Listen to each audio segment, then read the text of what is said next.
Hi everyone, welcome back. In today's video, let's look at a concept called sessions, right? So, as the name suggests, it is about maintaining a session or knowing a user by a session. So, what do I mean by knowing a user by session, right? So, you have your PC or laptop which you use to access the internet, and then there is the internet server, right? For example, we can say this as Amazon server.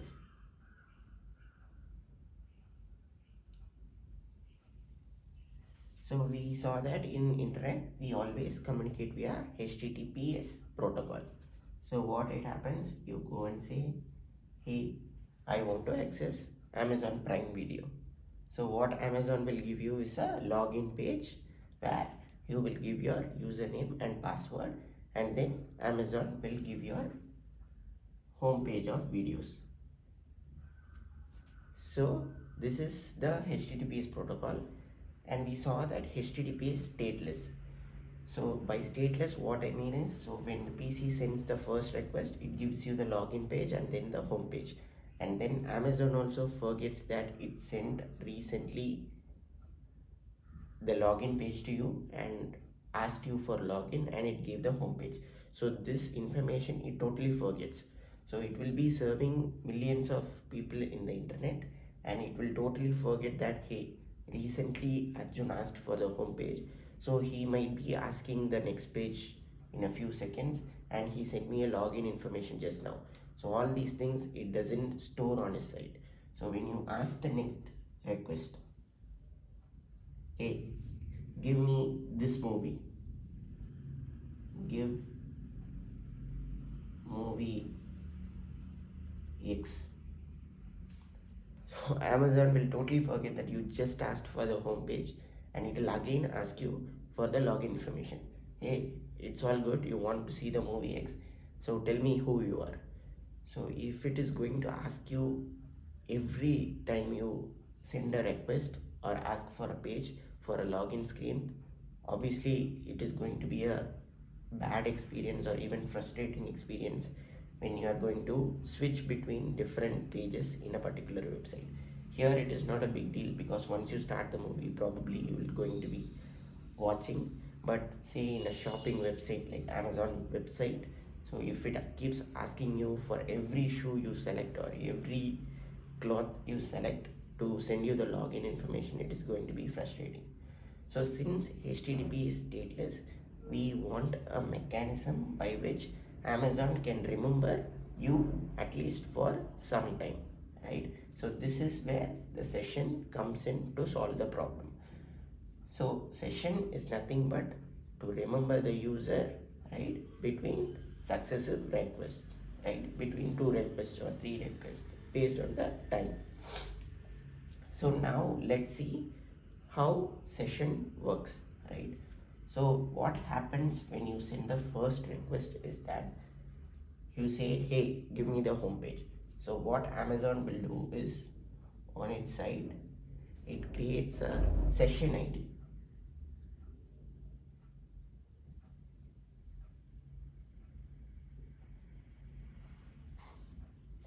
It can be a random number generated based on the logic.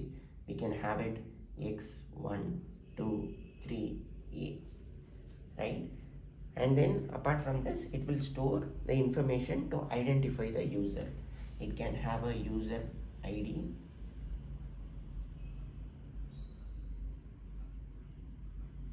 Arjun A123, and then it will store the role, for example. Why do we need the role? The next time I'm giving movie X, it needs to understand if I have access to the Prime Video or not, right? So role for me, if I have the subscription, will be Prime user. If I don't have subscription, this will be something like shopping user. He or she can only do shopping, they don't have access to the videos, something like that. And then for example, time of login time, maybe 10:30 a.m., right? So it can have more information based on the workflow, but these are like basic things which are needed, right? And then once it stores its information on its side, what Amazon will give in the first request is that, hey, this is your session ID 123, and it will ask you to set it as a cookie. Set cookie. So in the first response, it will ask your personal computer to set your cookie. So once the PC receives the first response, it will go and set it in its cookie. Say this is the cookie. So if you don't have information on cookies, so if you can go into your browser and search for cookies, you can find the path in Google pretty easily. So if you go into and see the cookies, you can see what are all the information that is stored there. So cookie is a way for the browser to store these kind of information. So it will be stored in your browser. It can be a Google Chrome or Firefox, and in the cookie there will be a identifier called session ID.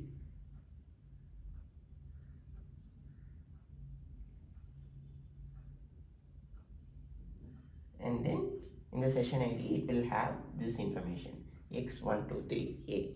So it will store it, and when it sends the next request, when it sends a give movie x request, it will attach this cookie in the request. So it will say, hey, I am user session ID x123a. So what will Amazon do? Instead of asking again, hey, who you are, it will go and see in its side if that session ID is present. So it will found this data, so it will know the request is coming from Arjun. He has a prime user role and he has logged in only at 10:30 a.m. So at 10:31 itself, it won't be a nice thing to ask him to log in again, and it will give you the movie the next time. So sounds pretty good, right? So this is the main flow of how session works. So it is a way to identify the user between two different requests, right? So let's have a quick things that are surrounding this. For example, like where the session gets stored and what are the other information that might be stored in a session, right? Just to know like what use cases it can be used, right? So first is what is stored. What is stored in a cookie? So as we saw, session ID is mandatory. Second one is user ID, because we want to identify the user. So as I mentioned, only the session ID will go back to the client. So rest of the things is stored in the server. Only the session ID comes back from the client, based on which the server will be able to get all these data on its side. So the third one is what we saw, permission or user role. And the fourth one we saw, login time. So the next parts are interesting, which might connect to you. So the next might be shopping cart.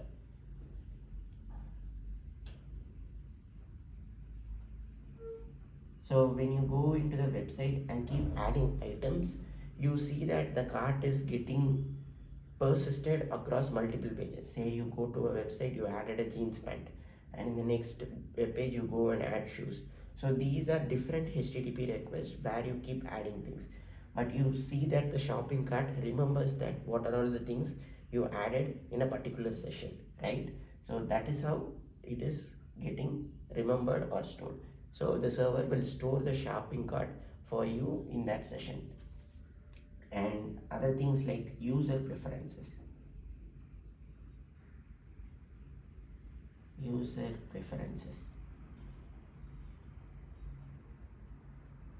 So by user preferences, say you go into a website and you select a dark theme, for example. You like to have your browsing in dark theme and you select it.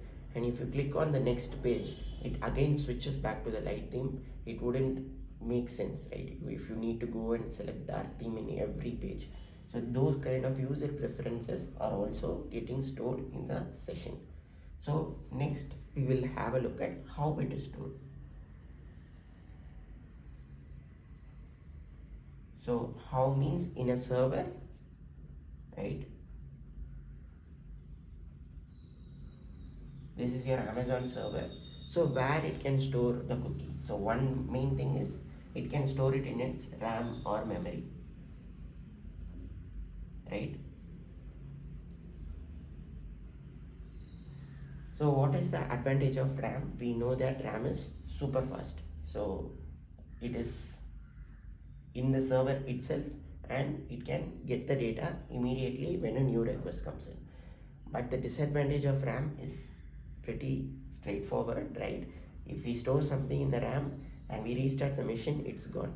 It is not available. So if the server restarts for some reason and the session is completely lost and you have to log in again, right? So in order to isolate this logic from the server restart, we also use the second part is cache.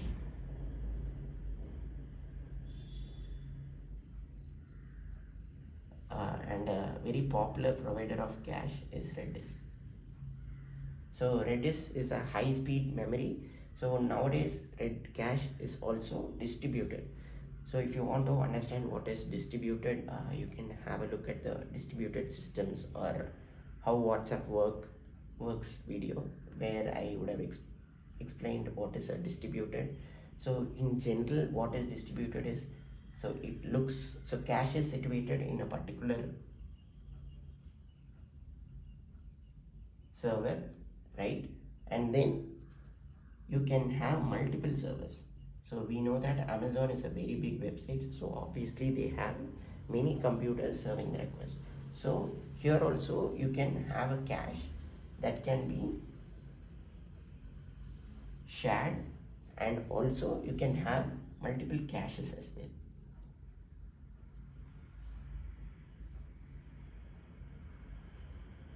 And you have access to this as well,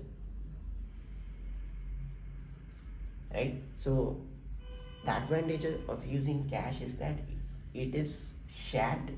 So this server can also access it, this server can also access it, and you can scale it. So if you want another cache, if you want to improve it, you can just draw a new cache, not draw, buy a new cache, and then you can connect it seamlessly with all your servers. So two advantages with cache is all the servers can use it, but here RAM is per server. So a user started the communication with this server, and for the next request, if they don't have access, this server is busy or this server crashed, so they don't have access to this session. So all the shopping cart, login, user preferences will be lost, and when they hit this server don't understand or remember that this user just logged in. So it will again ask for the login screen. So in cache, it is connected to all the servers. So even if you hit the first request to this and the second request to this, it will always go and look at the cache to understand if you have logged in recently or not, and has its session data here. Also you can create or replicate multiple caches if you want to improve the storage here. The third part is database. You can store it in a database, but again we know that database is slow compared to cache and RAM, which is super fast. So in this case you might need speed, so that is why we don't store session data in database very often. But if you want to maintain a long session or something, then you can go with the database as well. So now we saw how it is getting stored. It's RAM, cache, or database as well. The third one is security.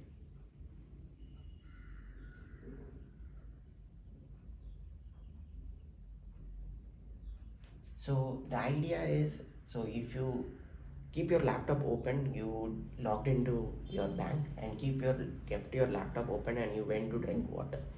So, and if someone sees that your computer is open, they can come and hit your bank and transfer all your amount to their bank if the session is open, because the browser will know the session ID and it will send to your bank.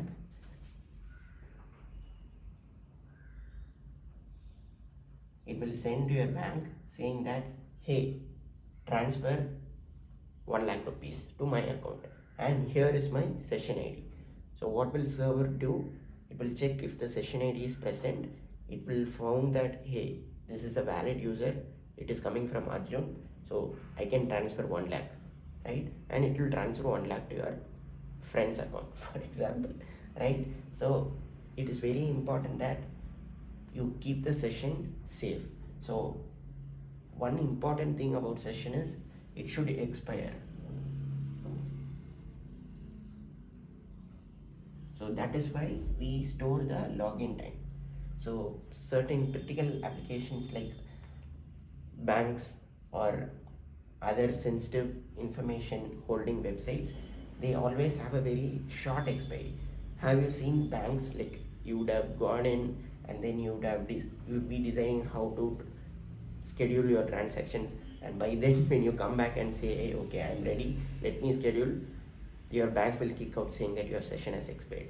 So that small the expiry should be, so that even if you went out just for like few minutes, it makes sure that if someone tries to impersonate you, it doesn't allow. So expiry needs to be very small. And the second one is HTTPS. So whenever you send a session ID to your server, it is very important that you send the session ID in HTTPS so that it is encrypted, right? So if a hacker is trying to listen to your network and get your session ID, they will not be able to get it that easily, right? So the session ID, if the hacker gets it, right, until it gets expired, they can basically act as you and get whatever they want from the website. So it is very important that when you're sending the session ID, it is following the security practices, and one of the very important and basic things is using HTTPS. And the third one is called CSRF tokens. This is very cool. uh, Way, even if the user has the session token, or if they are trying to use the session token in a bad way, right, I'll explain you when I explain that video. So this also prevents that by having a hidden field in your website where it gets auto populated. So you can forget that for now, because that is a separate topic called cross site request forgery. So that is CSRF. So how to prevent this forgery, right? That is how the CSRF tokens comes into the picture, which is also is very good and cool. I'll explain you when I explain you this attack. So for now, these are the main things which any website follows when it uses the session, so that you are secure and no one can get access to your sessions, right? That is pretty much it with the sessions, and yeah, let us meet in another video. Thank you. Bye.